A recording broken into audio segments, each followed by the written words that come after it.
Você já parou para pensar no que é viver em um país onde desde a infância você é ensinado a odiar outras nações, obrigado a seguir uma religião que não escolheu, e, se for mulher, proibida até de cantar?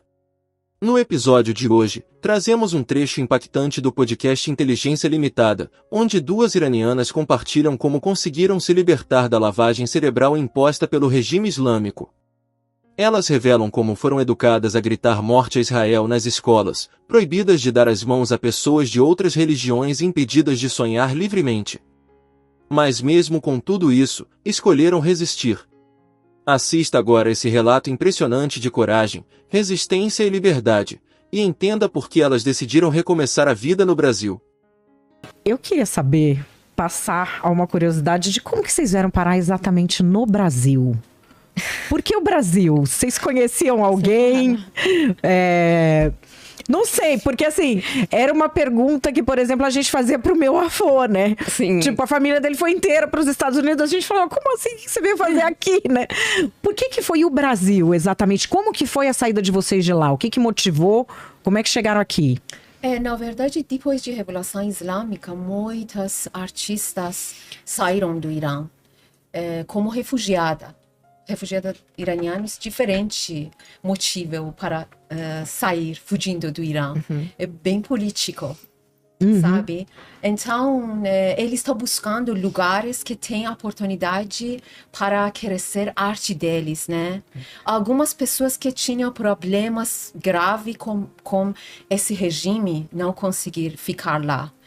Mas depois que nós nascemos, depois de Revolução Islâmica, como nós não tínhamos muito oportunidade para escolher nascer de lá, né? Nascemos no Irã, depois da Revolução Islâmica, nós entramos para escola, universidades, trabalho. Mas como uma mulher, como uma menina, que você nasceu dessa década é muito bem fechado, que a sua vida é bem diferente com sua mãe, né? Sua mãe vivendo outra realidade, outra liberdade, na verdade. Com arte, com música. Você está ligando a televisão, algumas mulheres estão falando com liberdade. Mas para a gente não foi assim. Uma coisa que eu estava falando para a primeira vez aqui, na escola, nossa chefe sempre falava para a gente assim, morta, Estados Unidos. Esse para tudo, escola, tudo criança, tem que falar. E vocês são obrigados a repetir. Vocês têm que... A gente curtia, nós somos crianças. A gente gritava mais, sabe? Vamos sempre falando, agora grita mais para chegar até Israel, até Estados Unidos. Sempre eles pedindo de gente. Eu lembro bem que nós falávamos, morta, Israel. Tudo, pessoas estão respondendo, morta, Israel. Tudo, isso é muito normal no tudo das escolas. Por isso, isso é normal. Israel sempre tem medo que agora uma dia vai...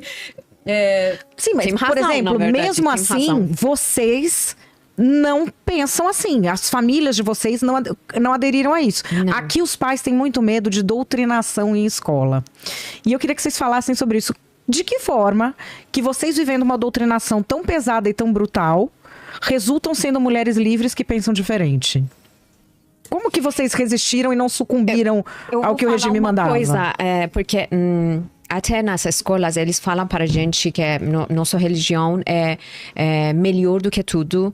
Então, por exemplo, tem algumas religiões como judeus ou Bahá'í, a gente não pode até dar mão para eles falam que você é como... Se você pegar a mão do outra religião, como judeu, você vai ficar sujo até 40 dias. Esses tipos de informação, eles passam nas escolas para a gente. E, aliás, que sempre eles falaram que nossa meta, vocês crianças, vocês têm uma meta que é acabar com Israel e Estados Unidos. E bandeira do Israel, dos Estados Unidos, sempre foi no chão, todo lugar, na universidade, na escola, a gente pisava para passar para entrar na escola. Então, para a gente, esse foi de criação, porque eles fazem lavagem cerebral desde criança. Como que desde 7 anos eles colocam o hijab para meninas, porque eles sabem que se uma menina começa desde cedo usar o hijab, então vai para o final da vida, vai ficar isso. Por isso, mas, na verdade, felizmente, muitos, ainda geração nova, totalmente diferente. Para causa de mídia, né? Internet. Isso. Agora, elas são diferentes de gente, porque eles chegam muita informação para eles. Eles estão vendo outras meninas com idade deles, que estão vivendo outro. Então, eles não querem.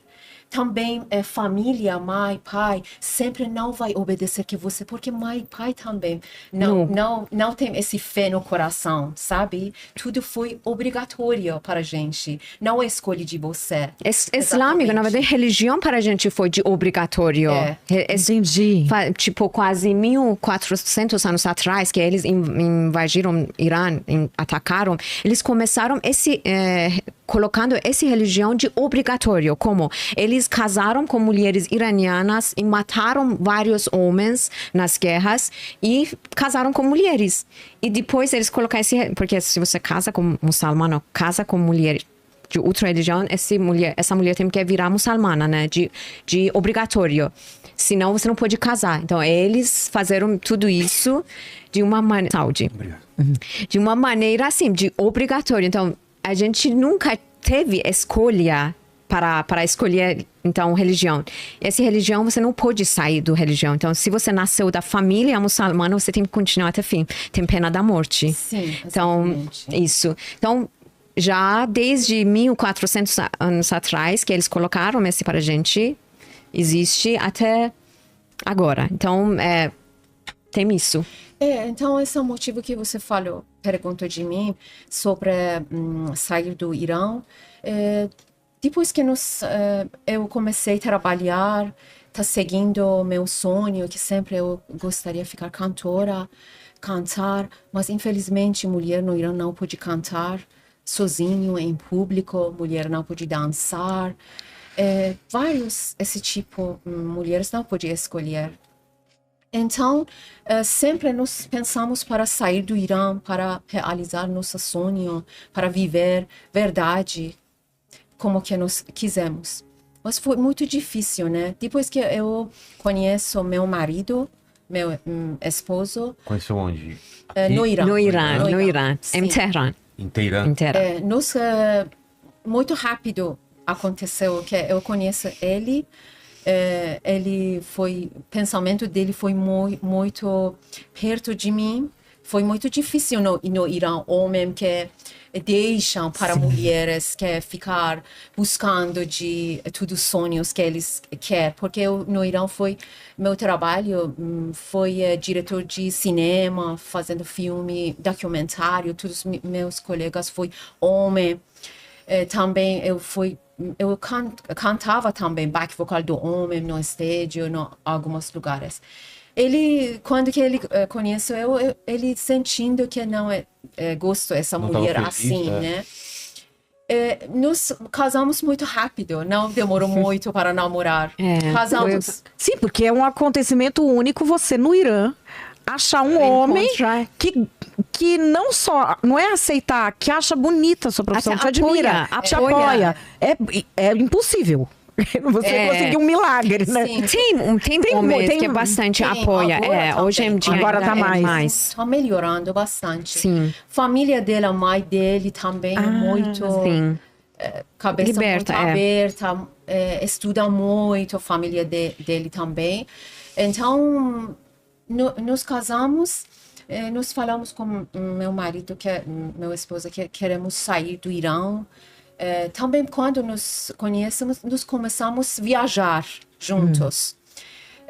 Depois nós viajamos com Máxima. Para sair do país, assim, para turístico? Você pode? As mulheres, elas sozinhas, elas podem? Depois de casar. Depois de casar, seu marido tem que deixar. Se não, seu pai tem que deixar. Se não existe seu pai, tem que ser seus irmãos. Então, eles têm que assinar você pegar passaporte. Por exemplo, eu que estava solteira, meu pai assinou meu passaporte para eu pegar meu passaporte. Esquece, não poderia sair. Não. Se seu pai, se seu marido não deixar você sair, você não pode sair. Caramba. Sim, do país. Sim, precisa autorização de pai ou marido de você. Aí você depois casou, começou a viajar. Juntos. Isso. Para lua de mel, né?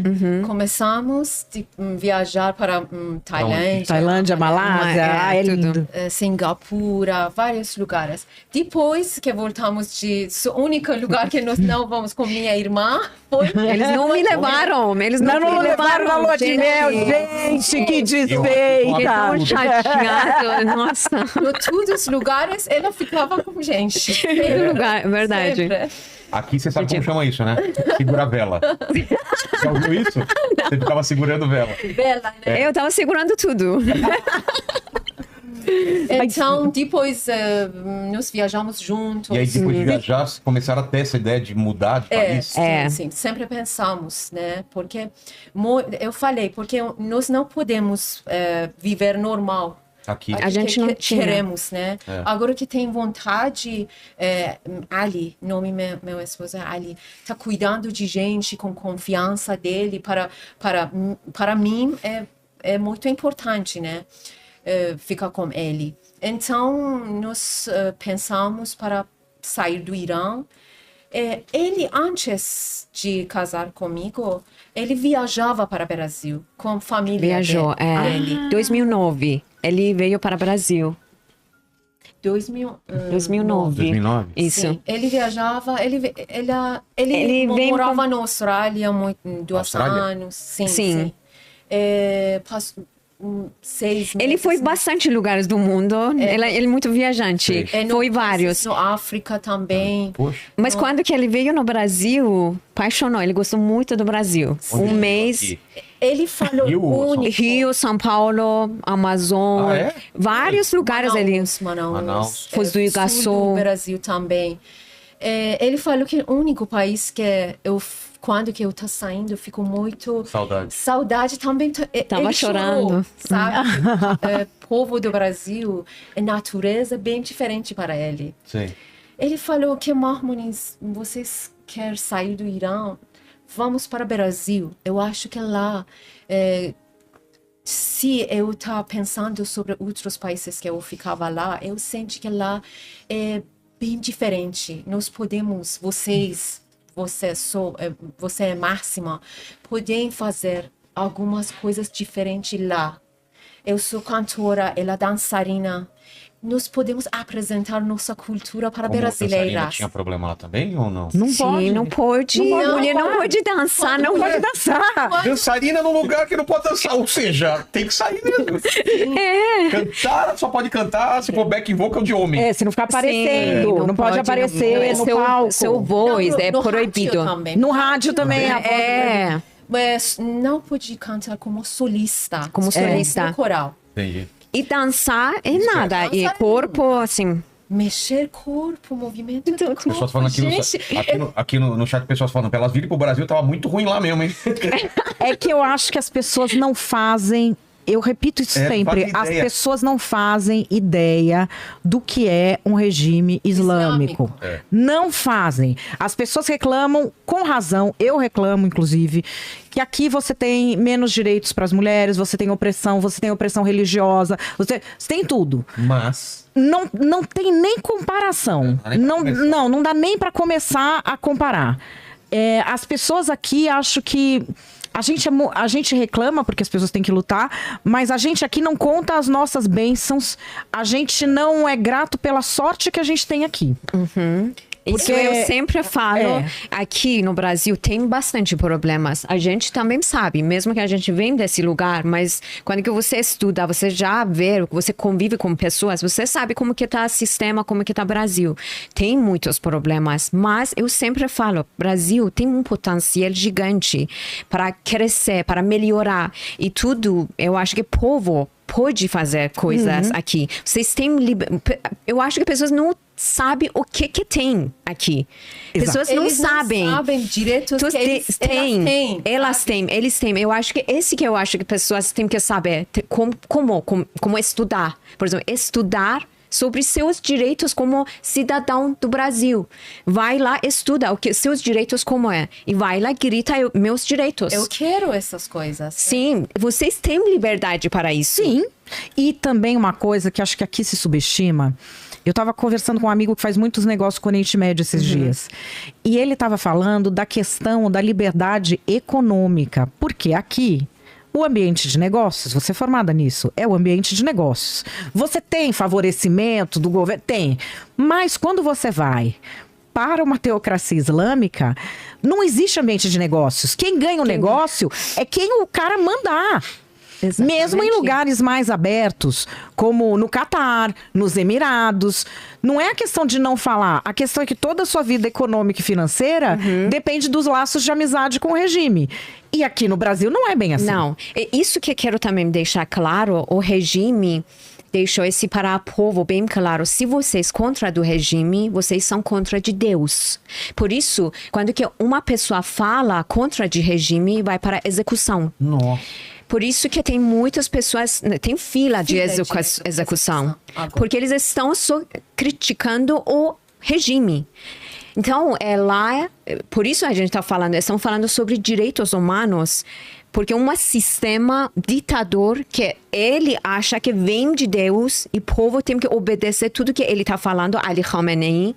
Eu gostaria vocês mostrar o rosto dele aqui, porque ele é igual de Hitler, ele é igual de esses ditadores que já vieram e ninguém não ficou até fim, né? Com certeza. Ele também vai sair, ele também vai ter uma morte absurda, espero que sim, porque ele acha que todo mundo tem que obedecer, porque ele vem de Deus. Ele é um profeta que no islamismo xiita, e ele tem que ficar nesse mundo até chegar, na verdade, 12º profeta que não é presente agora, que chama Imam Zaman, que vai chegar, agora não existe, agora, na verdade, está escondido, vai aparecer. Então, Ali Khamenei tem que ficar no lugar desse até chegar esse momento que ele vai aparecer.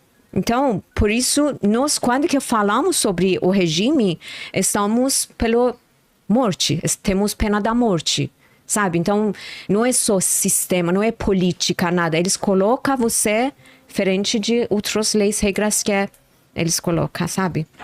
E eles, desde o caso da Mahsa Amini, já foram quantas pessoas executadas? Esse é Ali Khamenei, exatamente. Sim, ele ditador. Que todo mundo vai obedecer ele. Ele é atual líder supremo do Irã. Outro que está lá no quadro, esse é Khomeini. Ele que fez Revolução Islâmica no Irã. Aqui as pessoas devem ter ouvido falar, aqui falava Ayatollah Khomeini. Ayatollah Khomeini. Aqui falava porque Khomeini. Aqui não tem, né? Não tem. Esse é Khomeini, esse é Khamenei. Os dois têm ré. Esses dois estão no poder. Como pode falar nome de nosso país república?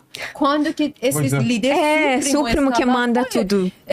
República, temos presidente, sabe? O que significa presidente? Tem eleição, por exemplo. Como eles querem mostrar que lá tem democracia, tem eleição, vocês têm... Sim, tem vários países, tem a eleição, mas...